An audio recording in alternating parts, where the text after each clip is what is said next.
ಎಲ್ರಿಗೂ ನಮಸ್ಕಾರ. ಕರಾವಳಿ ಸ್ವಾದಕ್ಕೆ ಸ್ವಾಗತ. ಇವತ್ತಿನ ವಿಡಿಯೋದಲ್ಲಿ ತರಕಾರಿ ಸಾಗುನ ಹೇಗೆ ಮಾಡೋದು ಅಂತ ತೋರಿಸ್ಕೊಡ್ತಾ ಇದ್ದೀನಿ. ಪೂರಿ, ಚಪಾತಿ, ದೋಸೆ ಹಾಗೆ ಘೀ ರೈಸ್ಗೆಲ್ಲ ತುಂಬಾ ಚೆನ್ನಾಗಿರುತ್ತೆ. ಅಷ್ಟೇ ಸುಲಭದಲ್ಲಿ ಬೇಗನೆ ಮಾಡ್ಕೊಳ್ಬಹುದು. ಬನ್ನಿ ಹೇಗೆ ಮಾಡೋದಂತ ನೋಡೋಣ. ಮೊದಲಿಗೆ ಮಸಾಲೆನ ರುಬ್ಕೊಳ್ಳಿಕ್ಕೆ ಒಂದು ಮಿಕ್ಸಿ ಜಾರ್ ತೊಗೊಂಡು 3/4 ಕಪ್ ಆಗುವಷ್ಟು ಕಾಯಿ ತುರಿನ ಹಾಕ್ಕೊಳ್ತಾ ಇದ್ದೀನಿ. ಹಾಗೆ ಸ್ವಲ್ಪ ಕೊತ್ತಂಬರಿ ಸೊಪ್ಪು, ಪುದೀನ ಸೊಪ್ಪು, ಖಾರಕ್ಕೆ 4 ಹಸಿಮೆಣಸಿನ್ಕಾಯಿನ ಹಾಕ್ಕೊಳ್ತಾ ಇದ್ದೀನಿ. ಪುದೀನ ಸೊಪ್ಪು ಕೊತ್ತಂಬರಿ ಸೊಪ್ಪಿಗಿಂತ ಸ್ವಲ್ಪ ಕಡಿಮೆ ತೊಗೊಳ್ಬೇಕು.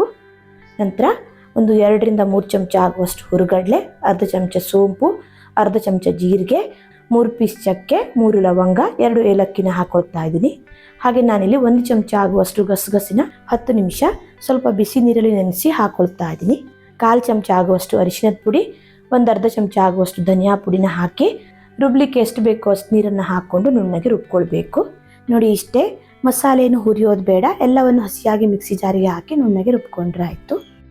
ನೆಕ್ಸ್ಟ್ ಇವಾಗ ಸಾಗು ಮಾಡಲಿಕ್ಕೆ ಸ್ಟವ್ ಮೇಲೆ ಒಂದು ಕಡಾಯಿ ಇಟ್ಟು ಒಂದು 2 ಚಮಚ ಆಗುವಷ್ಟು ಎಣ್ಣೆ ಹಾಕಿ, ಎಣ್ಣೆ ಬಿಸಿ ಆದಮೇಲೆ ಒಂದು 1/4 ಚಮಚ ಸಾಸಿವೆ, ಒಂದು ಪಲಾವ್ ಎಲೆನ ಹಾಕಿ, ಸಾಸಿವೆ ಸಿಡಿದ ಮೇಲೆ ಒಂದು ದೊಡ್ಡ ಸೈಜ್ ಈರುಳ್ಳಿನ ಚಿಕ್ಕದಾಗಿ ಕಟ್ ಮಾಡಿ ಹಾಕಿ ಈರುಳ್ಳಿನ ಸ್ವಲ್ಪ ಫ್ರೈ ಮಾಡ್ಕೋಬೇಕು. ಒಂದು 2 ನಿಮಿಷ ಈರುಳ್ಳಿನ ಫ್ರೈ ಮಾಡಿಕೊಂಡು ನಂತರ ಇದಕ್ಕೆ 1ರಿಂದ 1.5 ಚಮಚ ಆಗುವಷ್ಟು ಶುಂಠಿ ಬೆಳ್ಳುಳ್ಳಿ ಪೇಸ್ಟ್ ಹಾಕ್ಕೊಳ್ತಾ ಇದ್ದೀನಿ. ಹಸಿ ವಾಸನೆ ಹೋಗೋ ತನಕ ಚೆನ್ನಾಗಿ ಇದನ್ನು ಹುರ್ಕೊಳ್ಳಿ. ಶುಂಠಿ ಮತ್ತು ಬೆಳ್ಳುಳ್ಳಿನ ಮಸಾಲೆ ಜೊತೆ ರುಬ್ಬಿ ಕೂಡ ಹಾಕ್ಕೊಳ್ಬಹುದು. ನೋಡಿ ಈ ರೀತಿ ಹಸಿ ವಾಸನೆ ಹೋಗೋ ತನಕ ಫ್ರೈ ಮಾಡಿಕೊಂಡು ನಂತರ ಇದಕ್ಕೆ ಒಂದು ದೊಡ್ಡ ಸೈಜ್ ಟೊಮೆಟೊನ ಚಿಕ್ಕದಾಗಿ ಕಟ್ ಮಾಡಿ ಹಾಕ್ಕೊಳ್ತಾ ಇದ್ದೀನಿ. ಟೊಮೆಟೊನ ಒಂದು 2 ನಿಮಿಷ ಬಾಡಿಸ್ಕೊಂಡು ನಂತರ ಇದಕ್ಕೆ ತರಕಾರಿ ಹಾಕ್ಕೊಂಡ್ರೆ ಆಯಿತು. ನಿಮಗೆ ಇಷ್ಟವಾದ ತರಕಾರಿನ ಹಾಕ್ಕೊಳ್ಬಹುದು.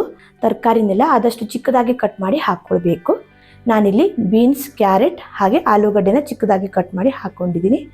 ಜೊತೆಗೆ ನಾನಿಲ್ಲಿ ಸ್ವಲ್ಪ ಹಸಿ ಬಟಾಣಿನ ಕೂಡ ಹಾಕ್ಕೊಂಡಿದ್ದೀನಿ. ಬೇಕಿದ್ರೆ ನೀವು ಇದಕ್ಕೆ ಹೂಕೋಸು ಹಾಕ್ಕೊಳ್ಬಹುದು, ಹಾಗೆ ಸೀಮೆ ಬದನೆಕಾಯಿ ಕೂಡ ಹಾಕ್ಕೊಳ್ಬಹುದು. ಸ್ವಲ್ಪ ಉಪ್ಪು ಹಾಕಿ ಒಂದು 2 ನಿಮಿಷ ತರಕಾರಿನೆಲ್ಲ ಸ್ವಲ್ಪ ಫ್ರೈ ಮಾಡಿಕೊಂಡು ನಂತರ ಇದಕ್ಕೆ ನೀರು ಹಾಕಿ ಬೇಯಿಸ್ಕೊಂಡ್ರೆ ಆಯಿತು.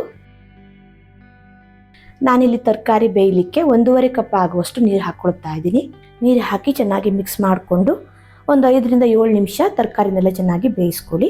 ಬೇಗ ಆಗಬೇಕು, ಟೈಮ್ ಇಲ್ಲ ಅಂತ ಅಂದರೆ 1 ವಿಸಿಲ್ ಹಾಕಿ ತರಕಾರಿನೆಲ್ಲ ಕುಕ್ಕರಲ್ಲೂ ಕೂಡ ಬೇಯಿಸ್ಕೊಳ್ಬಹುದು. ಹೀಗೆ ಓಪನ್ ಪಾತ್ರೆಯಲ್ಲಿ ಬೇಯಿಸೋದ್ರಿಂದ ಟೇಸ್ಟ್ ಚೆನ್ನಾಗಿರುತ್ತೆ.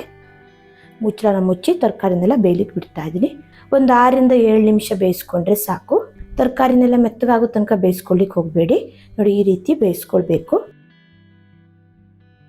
ಹೀಗೆ ತರಕಾರಿನ ಬೇಯಿಸ್ಕೊಂಡು ನಂತರ ಇದಕ್ಕೆ ರುಬ್ಬಿರೋ ಮಸಾಲೆನ ಹಾಕಿದರೆ ಆಯಿತು. ಹಾಗೆ ಸ್ವಲ್ಪ ನೀರು ಕೂಡ ಹಾಕ್ಕೊಳ್ತಾ ಇದ್ದೀನಿ. ಎಷ್ಟು ಬೇಕೋ ಅಷ್ಟು ನೀರನ್ನು ಹಾಕ್ಕೊಂಡು ಅಡ್ಜಸ್ಟ್ ಮಾಡ್ಕೊಳ್ಳಿ. ಹುರುಗಡ್ಲೆ ಹಾಗೆ ಗಸಗಸೆಲ್ಲ ಹಾಕಿರೋದ್ರಿಂದ ಚೆನ್ನಾಗಿ ಕುದಿ ಬಂದ ಮೇಲೆ ಇದು ಗಟ್ಟಿ ಆಗುತ್ತೆ. ಜಾಸ್ತಿ ನೀರು ಹಾಕಿ ತೀರಾ ತೆಳ್ಳಗೂ ಮಾಡ್ಕೊಳ್ಳಿಕ್ಕೆ ಹೋಗಬೇಡಿ. ಸಾಗು ಸ್ವಲ್ಪ ಗಟ್ಟಿನೇ ಇರಬೇಕು. ರುಚಿಗೆ ತಕ್ಕಷ್ಟು ಉಪ್ಪು ಹಾಕ್ಕೊಳ್ಳಿ. ಆಲ್ರೆಡಿ ತರಕಾರಿ ಬೇಯುವಾಗ ಸ್ವಲ್ಪ ಉಪ್ಪು ಹಾಕಿ ಬೇಯಿಸ್ಕೊಂಡಿರೋದ್ರಿಂದ ಉಪ್ಪನ್ನು ನೋಡ್ಕೊಂಡು ಸೇರಿಸ್ಕೊಳ್ಳಿ. ನೋಡಿ ನಾನಿಲ್ಲಿ ಸಾಗುನ ಈ ಹದದಲ್ಲಿ ಇಟ್ಕೊಂಡಿದ್ದೀನಿ. ಇನ್ನೂ ಸ್ವಲ್ಪ ತೆಳ್ಳಗೆ ಬೇಕಿದ್ರೂ ಮಾಡ್ಕೊಳ್ಬಹುದು. ನಂತರ ಇದನ್ನು ಕುದಿಸ್ಕೊಳ್ಬೇಕು. ಮುಚ್ಚಳನ ಮುಚ್ಚಿ ಒಂದು 3ರಿಂದ 4 ನಿಮಿಷ ಕುದಿಲಿಕ್ಕೆ ಬಿಡ್ತಾ ಇದ್ದೀನಿ. ಸಾಗು ಚೆನ್ನಾಗಿ ಕುದೀತಾ ಇದೆ. ಈ ರೀತಿ ಚೆನ್ನಾಗಿ ಕುದಿಸ್ಕೊಂಡು ಸ್ಟವ್ನ ಆಫ್ ಮಾಡ್ಕೊಳ್ತಾ ಇದ್ದೀನಿ. ಕೊನೆಗೆ ಚಿಕ್ಕದಾಗಿ ಕಟ್ ಮಾಡಿರೋ ಸ್ವಲ್ಪ ಕೊತ್ತಂಬರಿ ಸೊಪ್ಪನ್ನು ಹಾಕಿ ಮಿಕ್ಸ್ ಮಾಡಿಕೊಂಡ್ರೆ ರುಚಿಯಾದ ತರಕಾರಿ ಸಾಗು ರೆಡಿ ಆಗುತ್ತೆ. ನೋಡಿ ಈ ರೀತಿ ತುಂಬಾ ಸುಲಭದಲ್ಲಿ ಬೇಗನೆ ತರಕಾರಿ ಸಾಗುನ ಮಾಡ್ಕೊಳ್ಬಹುದು. ತುಂಬಾ ರುಚಿಯಾಗಿರುತ್ತೆ. ಮಸಾಲೆನ ಹುರಿಯೋದಾಗಲಿ ಏನು ಮಾಡಬೇಕಂತಿಲ್ಲ, ದಿಢೀರಾಗಿ ಮಾಡ್ಕೊಳ್ಬಹುದು.